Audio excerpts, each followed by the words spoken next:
Assalamualaikum warahmatullahi wabarakatuh. Perkenalkan, nama saya Romansa Rizky Ambarwati dengan NIM 43040200005.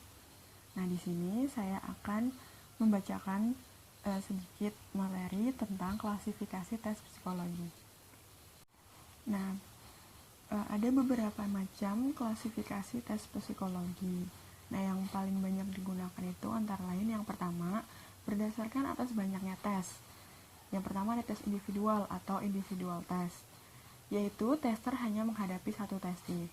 Contohnya tes kepribadian Rorschach, TAT atau Thematic Appraisal Test, tes intelligence-wise atau Wechsler Adult Intelligence Scale, tes intelligence Stanford Binet, dan lain-lain. Nah, yang kedua ada tes kelompok atau group test, yaitu tester hanya menghadapi sekelompok testi. Contohnya tes intelijensi SPM atau Standard Progressive Matrices. Yang kedua ada tes intelijensi APM atau Advanced Progressive Matrices. Yang ketiga ada tes Kraepelin. Berdasarkan atas penyelesaiannya, ada tes verbal, yaitu tester harus menyelesaikan atau mengerjakan tes menggunakan kata-kata seperti memberi keterangan, memberi hasil perhitungan, mengatakan kekurangan pada suatu gambar, dan lain-lain. Contohnya subtes informasi pada tes WISE. Lalu yang kedua ada tes nonverbal, atau biasa disebut dengan performance test. Testi tidak harus menggunakan respon berwujud bahasa, melainkan dengan menggunakan sesuatu.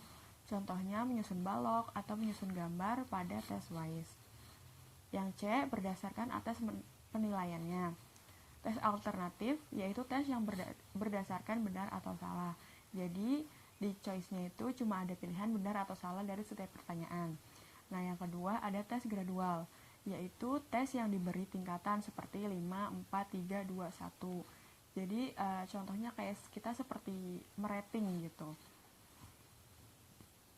Nah, yang keempat ada berdasarkan atas fungsi psikis, dibedakan menjadi yang pertama ada tes perhatian, ada tes fantasi, ada tes ingatan, dan ada tes kemauan.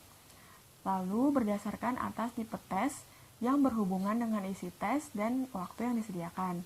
Yang pertama ada speed test, yaitu tes yang mengutamakan kecepatan dan ketepatan kerja. Nah, biasanya dia ini tipe tesnya tuh ada batasan waktunya. Contohnya adalah tes Kraepelin, tes cepat dan teliti, tes SPM, tes APM, tes kemampuan dasar atau TKD, dan lain-lain.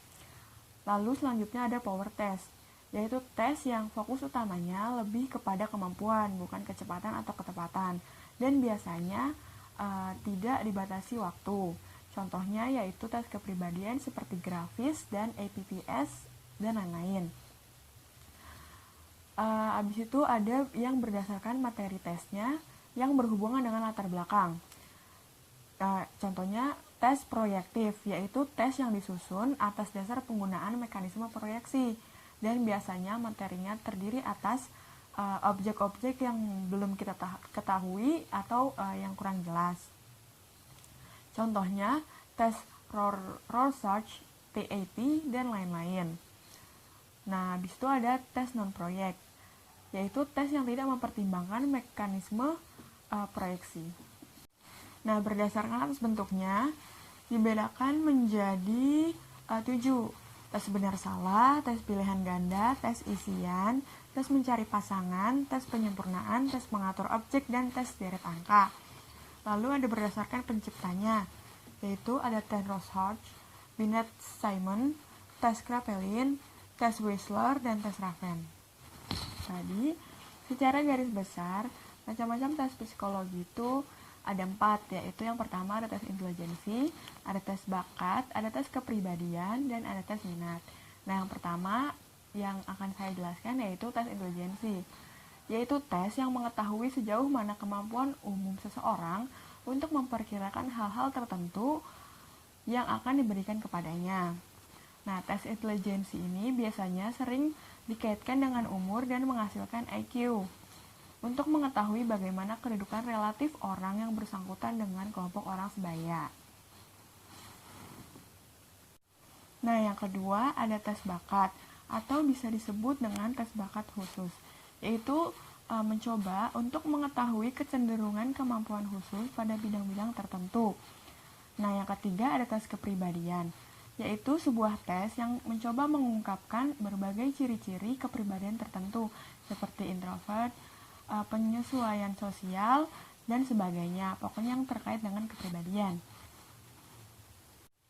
Nah, yang terakhir ada tes minat, yaitu tes yang mengungkapkan reaksi seseorang terhadap berbagai situasi yang secara keseluruhan akan mencerminkan minatnya.